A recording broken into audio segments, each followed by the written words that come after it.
Estamos aquí con la licenciada Lugaro, candidata a la gobernación del Movimiento Victoria Ciudadana. Mi nombre es Lucía, como ya mencioné en los otros videos, y esta vez me acompaña mi compañera Natalia León, del grado 11, quien va a estar entrevistando a la licenciada. Saludos, buenas tardes, licenciada. Buenas tardes, Natalia. Buenas tardes, Lucía. Gracias por la invitación para formar parte de este ciclo de entrevistas. Gracias a usted. Comenzamos con las primeras preguntas. Son de respuesta sí o no, y luego de cada pregunta tendrá 30 segundos para ampliar. Muy bien. Primera pregunta. ¿Apoya la auditoría de la deuda? ¿Sí o no? Sí, apoyo la auditoría de la deuda. Creo que es un elemento esencial en la administración del país de cara al futuro. No podemos pretender pagar una deuda que en su mayoría es ilegal y a la misma vez pensar que podemos proveer servicios esenciales a nuestra gente, de acceso a la educación, acceso a la salud. El dinero no da para las dos cosas. Nos corresponde auditar la deuda, que hayan consecuencias para aquellos que le fallaron al país y que podamos cancelar la porción ilegítima de la misma. ¿Integraría programas de bellas artes y educación física en los currículos de la escuela? ¿Sí o no? ¿Si lo cerraría? Sí los implementaría. Se los implementaría, ciertamente, no solamente los implementaría, creo que hay que fortalecerlos, modelos que sean muy similares a los que en UHS se tienen. Por lo menos cuando yo estaba en UHS teníamos que coger un ciclo de teatro, dibujo y pintura, escultura y música. Eso nos permitía explorar distintas bellas artes, desarrollarnos en las mismas, y de igual forma habían otras electivas que permitían ese desarrollo. Muchas de nuestras escuelas públicas hoy no cuentan con esos programas. De hecho, las propias escuelas especializadas han recibido una gran amenaza en el recorte de su financiamiento. Formar seres humanos integrales requiere formarlos también dentro de la recreación y deportes, igual que las bellas artes, y son dos iniciativas en las cuales Victoria Ciudadana tiene puestas sus prioridades. ¿Declararía un estado de emergencia por la violencia de la mujer? ¿Sí o no? Sí, de forma inmediata, y no solamente declarar un estado de emergencia nacional en cuanto a la violencia de género, es allegar los recursos para que podamos capacitar policías, fiscales, jueces y juezas en torno a cómo manejar adecuadamente estos casos, para que se puedan evaluar los safe kits que al día de hoy permanecen en ciencias forenses de violadores, agresores sexuales sin ser debidamente evaluados, de igual forma garantizando una educación con perspectiva de género, lo que es techo seguro, y buscando que haya cero impunidad para los temas de violencia de género. ¿Se encuentra entre sus planes la apertura de los cientos de escuelas cerradas por la administración de Ricardo Rosselló? ¿Sí o no? Bueno, sí, pero tengo que decir que muchas de esas cientos de escuelas ya fueron regaladas, y pues ya muchas no están en posesión ni siquiera del gobierno. El gobierno, una vez cerró una tercera parte de nuestras escuelas, las comenzó a regalar porque las está dando a dólar. Eso es lo mismo que regalarlas.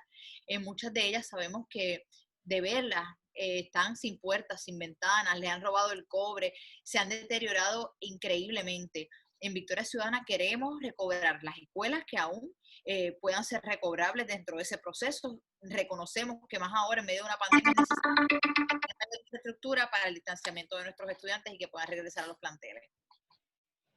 ¿Apoya la despolitización del Departamento de Salud? ¿Sí o no?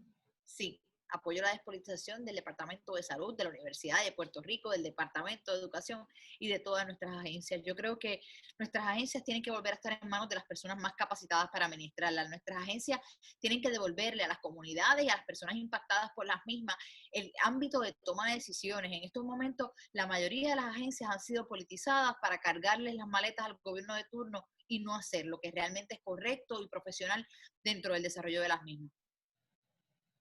Ahora pasamos al segundo tipo de preguntas, que serán preguntas abiertas y tendrás 2 minutos para contestarlas. Muy bien. Déjame poner el timer porque yo hablo un montón. 2 minutos. Muy bien, ustedes me dicen cuándo. Ok, la primera pregunta dice así. A principios de este año, la Junta de Gobierno de la Universidad de Puerto Rico aprobó una propuesta que establecía la imposición de una matrícula mensual de $300 y una cuota anual de $500 en la escuela secundaria de la Universidad de Puerto Rico. Anteriormente, los estudiantes y sus familias solamente tenían que aportar $100 como parte de una cuota especial anual, que fuera el producto de un consenso de diversos sectores tras una fuerte lucha contra la intención del pago de matrículas muy altas en la UHS. Nuevamente, estamos enfrentando las intenciones de imponer aumentos a la cuota de $100 a $500 y establecer una matrícula de $300 mensuales. Estos aumentos no se implementaron debido a la pandemia del COVID-19. Sin embargo, son altas las probabilidades de que esto se lleve a cabo en el próximo año escolar 2021-2022. La Asociación de Padres y Maestros de ambas escuelas laboratorio, la UHS y la escuela elemental, han demandado para paralizar estos aumentos al tratarse de una institución pública adscrita a la Universidad del Estado. Ahora la pregunta, ¿cuál es su postura ante la situación que planteamos? Y argumente si pretende tomar acción para garantizar el derecho a una educación gratuita para los estudiantes de esta escuela modelo y de probada excelencia académica. Gracias por la pregunta. Mira, primeramente, cuando hablas de que son altas las probabilidades de que estos aumentos se den a partir del 2021, te puedo certificar que si Victoria Ciudadana gana las elecciones y estoy trabajando como gobernadora de Puerto Rico, son nulas las probabilidades. Yo voy a defender con uñas y dientes la escuela secundaria de la Universidad de Puerto Rico. Primero, por todo lo que le debo, pues la persona que yo soy, lo soy en la medida en que tuve la oportunidad de entrar a la high. Mis padres jamás me hubiesen podido pagar una educación como la que yo recibí en UHS. Para mis padres fue un motivo de tanta alegría. Yo recuerdo todavía el día que me llegó la carta, que mi mamá y mi papá se echaron a llorar, precisamente de la emoción de poder darme esa oportunidad de educarme que ellos jamás hubiesen podido costear. En los salones de clase donde yo estudié, habíamos compañeros de igual que habían personas con acceso a recursos económicos, también habíamos muchas personas de clase media, personas que vivían en residenciales, en barriadas, y de ese ciclo de enseñanza pudimos nutrirnos. Nuestra enseñanza se nutría en la medida en que éramos diversos y veníamos de trasfondos económicos diversos también. Y dentro de lo que enseña UHS, los conceptos de justicia social que se promueven desde nuestra escuela, una de las bases de la formación es precisamente la diversidad de la composición estudiantil.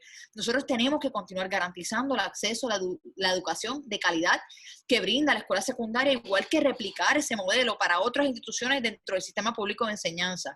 Nosotros vamos a estar enfrentando los recortes a la escuela secundaria y desde ya lo hemos comenzado a hacer. No solamente los grupos que están trabajando en el plano legal llevando estas demandas, sino de igual forma configuramos un esfuerzo junto a todos los exalumnos que lideramos, lo transmitimos desde mi página, con personas de diferentes clases de UHS, personas de todas las áreas culturales, artísticas, ingeniería, abogados, políticos, deportistas, para que el país viera los frutos que ha dado nuestra escuela secundaria y por qué es tan importante protegerla, y pueden contar con mi compromiso de que así continuará siendo. Gracias. Pasamos a la próxima pregunta. A raíz de la pandemia del COVID-19, muchas niñas han visto afectado su acceso a la educación en línea debido a la falta de dispositivos tecnológicos, entre otros obstáculos. De ser electa, ¿cuál es su plan para asegurar que todos los niños tengan igual acceso a dispositivos que les permitan tomar sus clases de manera efectiva? Bueno, pues primeramente tenemos que partir del reconocimiento de que aunque tengamos los dispositivos, aunque tengamos las computadoras, la mayoría de nuestros estudiantes en el sistema público de enseñanza no tienen acceso al Internet, que pueden tener unas computadoras y le pueden llenar los ojos entregándole una computadora, pero si no tienen acceso a una tecnología que les permita unos programados donde puedan discutir y trabajar distintas clases por grado o materia, pues la verdad es como si no les estuviese dando nada. Hay que trabajar dos áreas a la vez. La primera de ellas es brindar acceso al Internet a toda la población. Y una de las herramientas más fuertes que tenemos para hacer eso es el sistema de Prepanet, que la propia legislatura la aguantó a través de legislación. Nosotros en Victoria Ciudadana queremos quitarle el bozal que tiene Prepanet para brindar esos accesos comunitarios. Ahora mismo hay una brecha digital que causa más desigualdad y más pobreza en el país, porque mucha gente no tiene esos accesos a los servicios de Internet que tan importantes son para desarrollarse. Mientras tanto, lo que logramos es eso, que vamos a estar haciendo, pues nuestros estudiantes, a pesar de que no tienen Internet o computadora, muchos, o por no decir la mayoría de todos, tienen un televisor en su casa.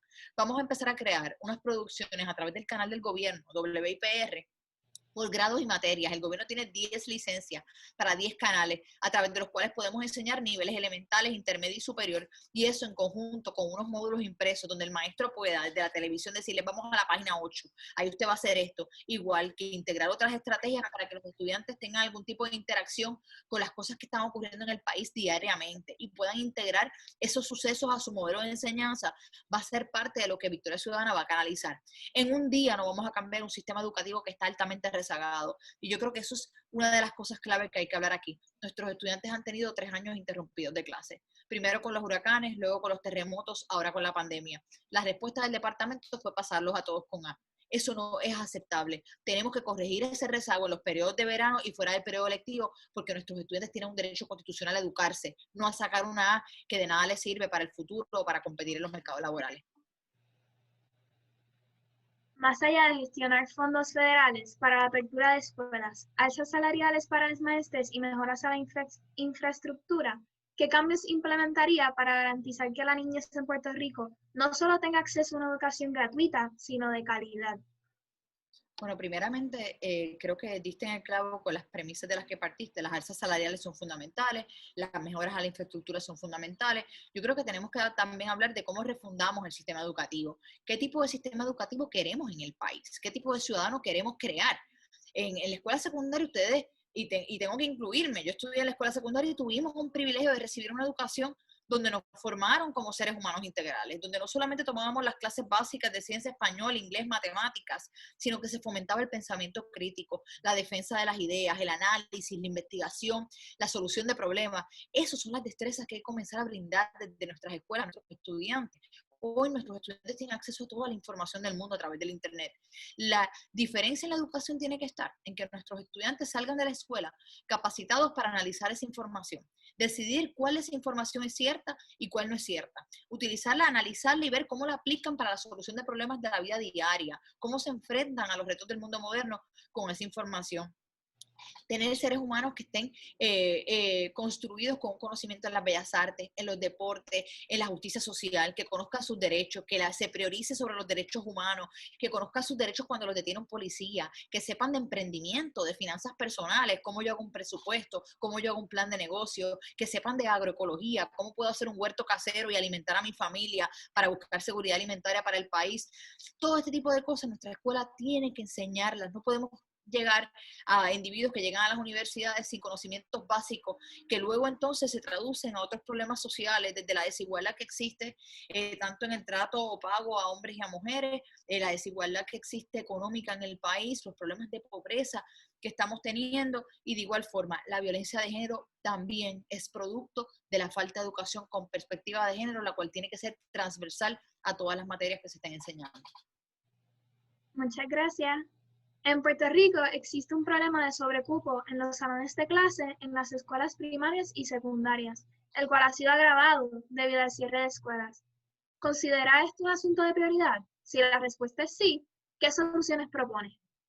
Definitivamente es un asunto prioritario. Ahora mismo las matrículas fluctúan entre 27 a 32 estudiantes por salón. Estamos hablando de que esto no solamente representa un desafío para que los estudiantes puedan regresar a los salones de clase, dado que ahora mismo la cantidad de matrículas por salón no nos permitirían tener unos sistemas de aislamiento físico para que los estudiantes puedan entonces volver a los planteles, sino que también en cuanto a la calidad de enseñanza, el 40% de la matrícula de nuestras escuelas públicas son estudiantes de educación especial.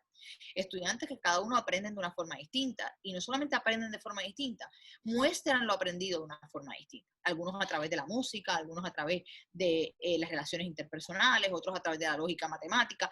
Y por eso es tan importante, primero, capacitar maestros en diferentes áreas, pero en cuanto al tema de los planteles, sí necesitamos recobrar planteles de los que se han perdido, sí necesitamos volver a abrir escuelas para que entonces podamos bajar esas matrículas de 10 a 15 estudiantes por salón, que la atención y la educación pueda ser más individualizada, que nuestros maestros, que hoy tienen 1 hora de capacitación diaria, y en esa hora los maestros tienen que planificar sus cursos, tienen que corregir todos los trabajos de 32 estudiantes.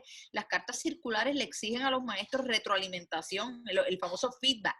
Y no basta como antes, que le ponían a uno una carita alegre y para afuera. Nuestros maestros ahora tienen que comentarte sobre lo que leyeron, tienen que buscar otros mecanismos para evaluar el aprendizaje que no sean solamente pruebas estandarizadas. Esto complica más la situación del maestro, y más aún, si queremos un sistema donde comencemos a formar personas de una forma integrada, pues tenemos que darle al maestro un tiempo para que coordine con otros compañeros de facultad cómo integramos las diversas materias. Cuando usted sale al mundo real y usted se enfrenta a un problema, no va a ser o un problema de ciencias, o un problema de matemáticas, o un problema de español y comprensión de lectura, van a ser problemas integrados.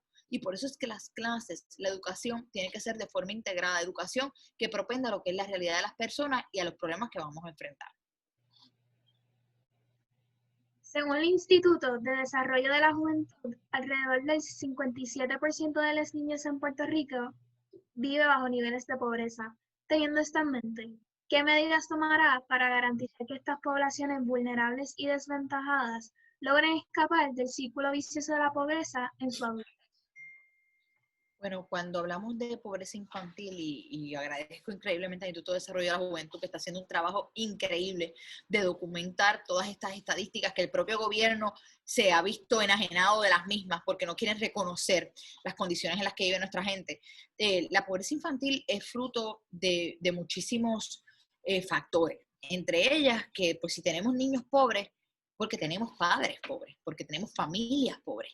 Y tenemos que entonces buscar cómo mejoramos la calidad de vida de estas familias, cómo mejoramos el que padres particularmente, eso lo tengo que decir porque tengo una gran responsabilidad como la única candidata mujer a la gobernación, decir que el 70% de quienes hoy viven bajo el nivel de pobreza son madres solteras.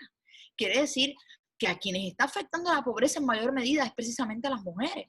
Y estos estudios de los que les estoy hablando fueron hechos antes de la pandemia, por lo cual sabemos que esta crisis se va a exacerbar en un momento donde las mujeres, muchas han tenido que dejar sus empleos o buscar cargas a tiempo medio para poder estar con sus hijos en la casa, porque ahora es que con toda esta educación virtual uno tiene que estar con los niños en la casa.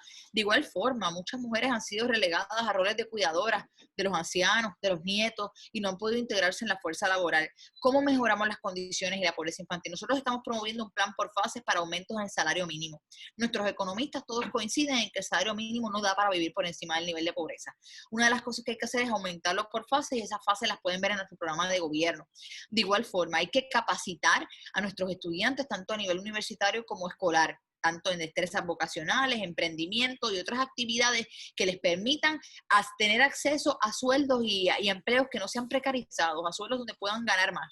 El acceso a la educación va a ser clave para acabar con la desigualdad económica. En la medida en que los ricos solamente son los que pueden obtener una buena educación y que los pobres no pueden obtener una buena educación, pues los hijos de los ricos cada vez serán más ricos y los pobres cada vez serán más pobres. Y precisamente, ya sé que se me acabaron los 2 minutos, por eso es que es tan importante preservar un modelo como la escuela secundaria, porque da acceso a todas las personas a la herramienta más poderosa que existe para salir de la pobreza.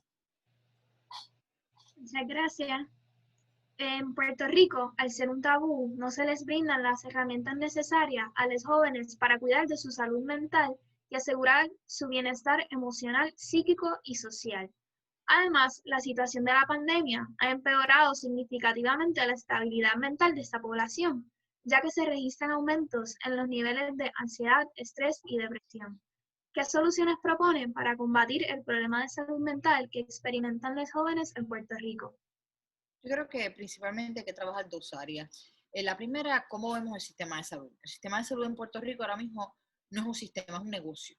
Es un negocio en el cual las aseguradoras son las que fijan cuánto se le paga a un especialista, son las que fijan qué medicamentos se pueden recetar, cuáles no se pueden recetar, son las que fijan a qué asuntos se le dará prioridad. Y dentro de esos servicios, los servicios de salud mental han sido invisibilizados y muchas coberturas médicas no incluyen servicios de salud mental. Además, el acceso a cuidados y servicios de salud mental es sumamente escaso en diferentes regiones del país. Y yo creo que hay que destacar que una persona que vive en San Juan o en el área metropolitana tiene pues un sinnúmero de lugares donde puede buscar esos servicios, pero no es lo mismo cuando hablas de una persona en Las Marías, una persona en Jayuya, una persona en Yabucoa, en Maunabo. Puerto Rico tiene que moverse a regionalizar los servicios de salud mental, servicios que se distribuyan no por una cuestión de mercado y donde hay mayor demanda y donde hay más dinero, sino por la necesidad de establecer los servicios de salud mental como servicios esenciales a toda la población. En segunda instancia, hay que acabar con el estigma que existe en cuanto a la salud mental en el país. Gran parte de por qué las personas no buscan ayuda tiene que ver con que los reglamentos interiores de las agencias penalizan al que busca ayuda. Por darles un ejemplo, un policía tiene problemas, está en un ambiente de muchísima ansiedad, igual que un oficial correccional. Si pide ayuda en temas de salud mental, le penalizan, le quitan, le sacan de su trabajo. Entonces, pues mucha gente evita buscar estas ayudas y luego caemos en tragedia. En el caso de los jóvenes, ustedes están expuestos a unos fenómenos a los que no estuvimos expuestos nosotros como generación. Por ejemplo, el acoso escolar, el acoso cibernético, es un gran reto para nuestra juventud en un momento como este. Antes había un bullying en la escuela, uno solo, de 8 a 3. Ahora hay miles de bullying 24 horas a través de las redes sociales y tenemos que equipar a nuestra juventud con las herramientas para que estén fortalecidos en estos procesos. De igual forma, el currículo con perspectiva de género, vuelvo y repito, es una herramienta fundamental, y con esto cierro, para que nuestros jóvenes de la comunidad LGBTIQ, que muchas veces se sienten invisibilizados hasta en sus propios hogares o rechazados, tengan unas herramientas para salir fortalecidos de estos procesos y herramientas de salud mental, porque si hemos visto, algo que nos debe preocupar es el aumento en las tendencias de suicidios entre jóvenes, particularmente a un 14%. Eso es inaceptable y mucho tiene que ver con la falta de apoyo que se les brinda en momentos en donde se sienten inseguros o donde el Estado mismo no les está brindando unas protecciones. Recientemente se ha expuesto a la luz la gravedad de la problemática en Puerto Rico en cuanto a la violencia de género y los feminicidios. ¿Qué plan propone para mejorar los sistemas de protección en el gobierno y posteriormente tomar medidas de prevención? Bueno, lo primero es que tenemos que reconocer que tenemos un problema. Mientras sigamos escondiendo que hay un problema, no lo vamos a resolver. En días recientes hemos tenido candidatos a la gobernación que han envalentonado una serie de personas con unos discursos que lo que hacen es desinformar, que lo que hacen es perpetuar los prejuicios y retroceden luchas que se llevan dando por tanto tiempo en estos temas. Ahora uno ve que las noticias ponen no solamente las mujeres desaparecidas, sino que ahora también ponen los hombres desaparecidos. Porque a un candidato a la gobernación se le ocurrió decir que son más los hombres que desaparecen. Lo que no dicen es que la mayoría de los hombres que desaparecen tiene que ver con la guerra por el control de puntos de droga, por diferentes problemáticas usualmente relacionadas al uso problemático de sustancias. Pero las mujeres que desaparecen, la mayoría desaparecen por celo, porque alguien determinó que ellas iban a ser de ellos o de más nadie. Y dentro de esos procesos nos matan y nos desaparecen por ser mujeres, no por otra cosa. Los hombres no los matan y los desaparecen por ser hombres. Y no podemos tampoco dejar a un lado a la comunidad trans, que también hemos tenido tantos casos de personas de la comunidad trans que han sido asesinadas durante este año. Tenemos que también trabajar con campañas educativas que promuevan el que acabemos con esa violencia. Dentro de lo que se tiene que hacer, hay 5 iniciativas principales. Educación con perspectiva de género, prevención, y la prevención viene desde múltiples factores en nuestras agencias. Capacitación de policías, fiscales, jueces y juezas para que los procesos no revictimicen y haya cero impunidad.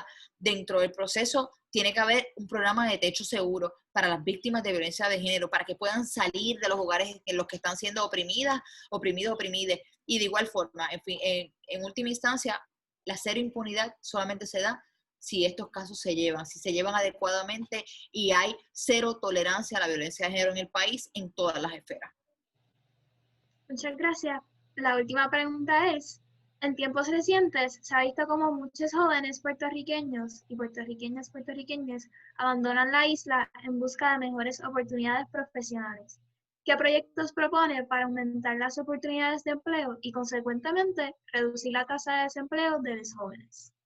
Bueno, primeramente, yo creo que hay que decir que la mayoría de los jóvenes que se están yendo del país se están yendo no solamente a búsqueda de mejores oportunidades de empleo, en búsqueda de más calidad de vida. Y por eso es que nos obliga a trabajar 2 aspectos del país a la misma vez. La primera es la parte económica, cómo aumentamos esos salarios mínimos para poder competir con otras jurisdicciones, cómo capacitamos a nuestra juventud en destrezas de futuro, no en destrezas que van a ser posteriormente reemplazadas por una máquina y que después de ellos estudiar un bachillerato y una maestría no van a conseguir empleo. Cómo entonces desde el ámbito, desde que salen de la escuela hacia la universidad, tenemos mejores procesos de consejería, donde el gobierno pueda sentarse junto con las universidades, junto con los sectores económicos y decidir a dónde queremos encaminar el país, dónde queremos poder liderar, qué industria queremos liderar en 10 o 15 años, cuántos trabajadores sociales vamos a necesitar para lograr eso, cuántos CPA vamos a necesitar, cuántos ingenieros estructurales, cuántos ingenieros de programación. Y entonces creando un lazo directo entre el país que queremos desarrollar, tanto en el ámbito social como en el ámbito económico, que definamos una estructura, un inventario de recursos humanos que vamos a necesitar y que de igual forma entonces podamos canalizar lo que estudian nuestros estudiantes hacia esas destrezas que van a tener mayor demanda en el futuro, de modo que nuestros estudiantes, después de que culminan sus estudios, encuentren trabajo y encuentren trabajo que les permitan vivir bien, con calidad de vida, no empleos precarizados. De igual forma, la educación tiene que darse en distintos niveles. Ya hay muchas cosas para las cuales no es necesario ir a la universidad. Vemos que se dan talleres, que se dan cursos en línea, que conferencias con expertos en la materia que permitirían un desarrollo igual las destrezas vocacionales. Hemos desarticulado nuestra educación vocacional. Hay tantas destrezas que también tienen que haber cursos de estudio para que los estudiantes puedan tomar esas vías luego de que salen del Departamento de Educación. Y no quiero dejar a un lado a las personas con diversidad funcional.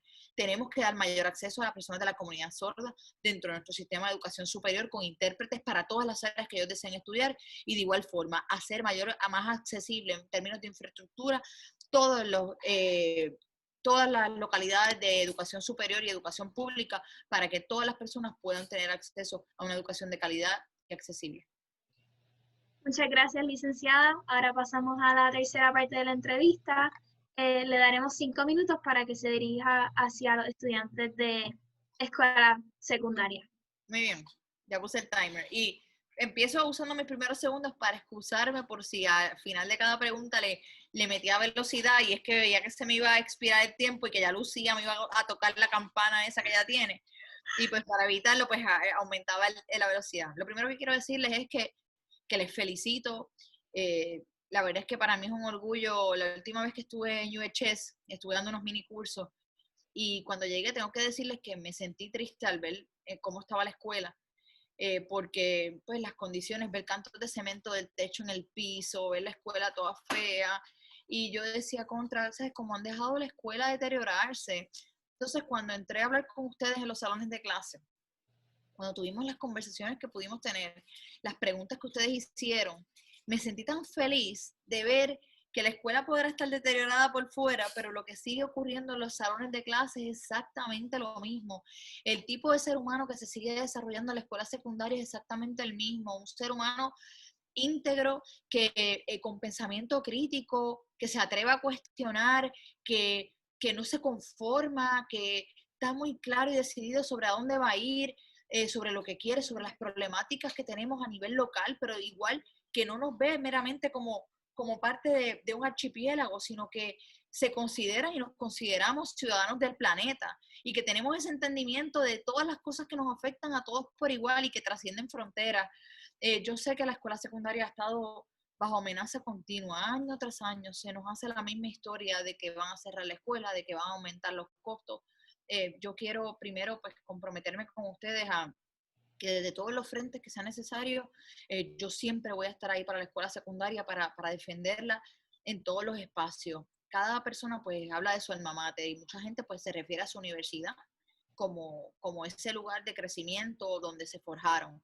Para mí la escuela secundaria fue incluso, yo soy producto de la Universidad de Puerto Rico, pero para mí la UHS fue mi universidad. Para mí la UHS fue mi crianza, fue mi hogar, fue mi todo, porque incluso para mí la UHS fue más difícil que la universidad. Después de yo pasar por UHS, la universidad fue un paseo. Y dentro de lo que yo le agradezco a mi escuela, pues tengo que decir que lo que yo estoy haciendo ahora como candidata a la gobernación, pues en gran medida tiene que ver con los valores y con los principios que me enseñaron desde la escuela. Los valores de justicia social, los valores sobre otros tipos de economía, cómo nos movemos una economía social y solidaria, cómo nos movemos a tener mayor conocimiento y reconocimiento de que en lugar de seguir adelantando proyectos individuales, nos toca y es nuestra responsabilidad adelantar proyectos colectivos, que en la medida en que el colectivo mejora, pues también van a mejorar nuestras condiciones en calidad individual. Yo le agradezco a múltiples maestros que yo me los llevo en mi cabeza como personas que me forjaron. María Gisela Rosado, que fue maestra de español en 2 grados distintos, que aprendí tanto y tanto y tanto con ella y me encantaban sus formas de dar clases. Antonio Rivas, que sé que murió, era mi maestro de ciencia, con el que aprendí haciendo, y las rocas sedimentarias las hicimos ahí en el salón, y hicimos un modelo del esófago, y mi coach de voleibol y de baloncesto, Fernando Aybar, que más que un maestro, fue una persona con un rol paternal con todos nosotros, que nos escuchaba, que nos daba consejos. Mi profesor de banda, Juan Correa, que me enseñó a tocar trombón y era fuerte, pero también nos ayudó a desarrollar un carácter, una disciplina necesaria para la vida. Y en ese sentido, pues yo quisiera que las personas que nos están escuchando, igual que los estudiantes que nos escuchan, sepan que tenemos que valorar nuestra escuela, que muchas personas hoy no reciben una educación, que miles de niños hoy no han regresado a tener continuidad en sus servicios educativos, que lo que la escuela les está dando, yo les aseguro a ustedes que va a ser una herramienta para toda la vida. Y si algo me dio la escuela, esa educación, es la herramienta más poderosa que yo tengo en mi arsenal, porque es algo que nadie te lo puede quitar. Que una vez lo tienes, no hay quien te lo desprenda.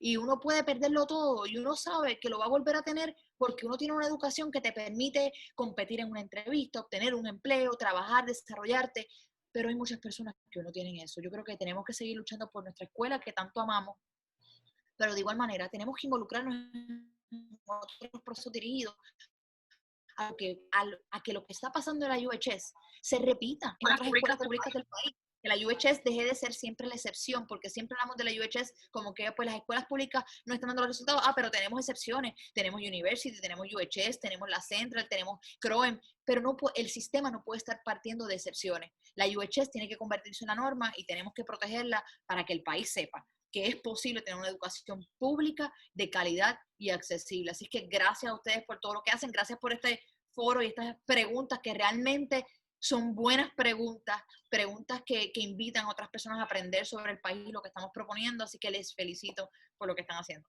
Gracias por Gracias la a usted, oportunidad, licenciada. de verdad. Nada, pues nada, de verdad, gracias mil. Voy a